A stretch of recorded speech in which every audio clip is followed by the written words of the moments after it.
les poutinistes, c'est ça. Non, moi je pense que d'abord, je suis un chrétien catholique, comme mon grand frère aussi. Mais des grands frères, même les profs aussi. Tous nous sommes des catholiques. D'autres présidents aussi qui sont là. Mais là où il y a la recherche de la paix pour notre pays, là où il y a la prière, ça n'a pas de couleur. Je sors de l'église à 6h30, nous entrons, 8h30, 9h, on dit non, le président va prier. Il va prier où? Non? Chez les Poutinons. Mais je ne vois pas pourquoi, si je suis tout près là-bas, ou bien j'étais là, je peux me refuser d'aller l'accompagner vers la paix. Voilà pourquoi je me suis retrouvé là-bas.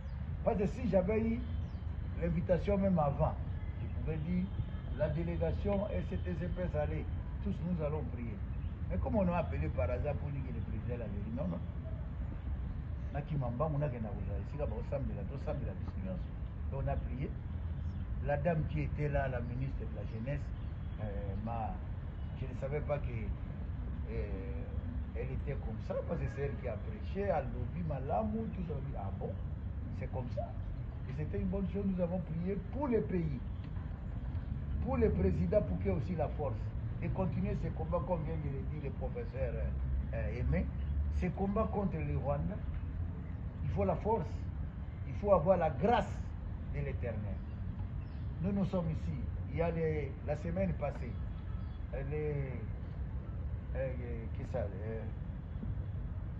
comment il s'appelle? Parce que maintenant, nous les catholiques, on ne comprend pas, les pasteurs sont devenus des bishops, archibishops. Bon, au moment où il n'y a pas des archidiocèses, il n'y a pas de diocèses, mais ils sont les archibishops. Dodo, venez ici pour nous rencontrer ici chez le président pour qu'on puisse parler. Mais il est pasteur. Il n'est pas peut-être un abbé ou quoi. Mais nous n'allons pas refuser pour dire, comme toi tu es pasteur, ne viens pas. Non, nous échangeons pour les pays. Ce sont des Congolais, ils ont leurs réflexions, ils ont leurs idées, ils viennent, on échange. Nous sommes partis prier, on a bien prié. Le président, il a vu qu'on l'a accompagné. Et nous avons bien prié avec la dame là, la ministre de la Jeunesse, qui a bien prêché aussi. Donc, un coup de chapeau, c'est tout. Si toi tu m'invites aussi chez vous, je ne sais pas si c'est Sengalas ou c'est Kibo, tu seras obligé de venir. Mais nous commençons d'abord par chez nous en catholique et après on vient. Vous dites que la date du 23 mars est significative, oui. Pourquoi pas le 22? Pourquoi pas le 20? Pourquoi pas au mois de février? Pourquoi pas au mois de janvier? Pourquoi il a choisi le 23 mars? Et là, pourquoi anniversaire? L'anniversaire d'un 23. Il nous a donné un signal. Nous avons dit ici que nous sommes des politiques. On est des politiques. On a compris que c'était un signal. Et ce fait-là, nous l'avons analysé. Il a voulu donner à l'opinion les messages que les M23, les jours du M23, je suis là, c'est mon jour. Et il a parlé, il a invité un journaliste, quelqu'un de votre obédience, pour essayer de parler avec lui. Donc nous, on ne soupçonne pas, mais nous disons que le 23 mars a une signification. Donc on ne peut pas aller à gauche, à droite. Alors, vous avez dit, pourquoi la sortie de Kabila nous dérange? C'est presque ce que le grand frère a dit, mais j'ai dit ça en français. Mais ça nous dérange. Kabila, c'est un acteur politique. Il a vécu avec nous. Aujourd'hui, il n'est pas là. Il n'est pas au pays. On commence d'abord par analyser. Et c'est là où un jour, avec vous, on aura un débat sérieux sur l'appellation de passation pacifique du pouvoir.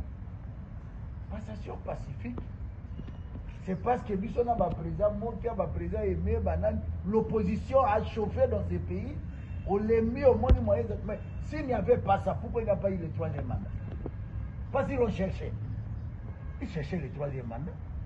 Nous avons été aux consultations avec le président Ken. Quand nous sommes sortis des consultations, nous sommes allés chez le président Mokia au bon marché. Il nous a donné, comme ici, là-bas au bon marché, avec les amis Moïse Monidela et les autres, on a formé un groupe. L'objectif des consultations, c'était quoi?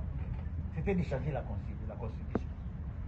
On nous a appelés pour dire que venez, il veut changer la Constitution. Et nous avons dit, niet, on est sorti des consultations. Alors vous parlez comme si tout était facile. Non, passation pacifique, il est venu là. Non, ça a chauffé pour que ça arrive là-bas. Allez, à Monique, non, bateau, bateau chauffé. Comme l'a dit le président, que maintenant on ne peut pas avoir peur. Parce que on connaît les athlètes. Quand nous on parle de Bangoba Lobby, ils ont parlé ici de sauver la RDC. Nous avons démontré que c'est tuer la RDC. Et c'est maintenant on en parle. On n'en parle plus. Hein? Vous avez vu un meeting ou une déclaration, tu as sauvé la RDC, ils sont là. Depuis que nous leur avons dit que c'est tuer la RDC, il n'y a rien. Donc c'est pour dire que nous, on a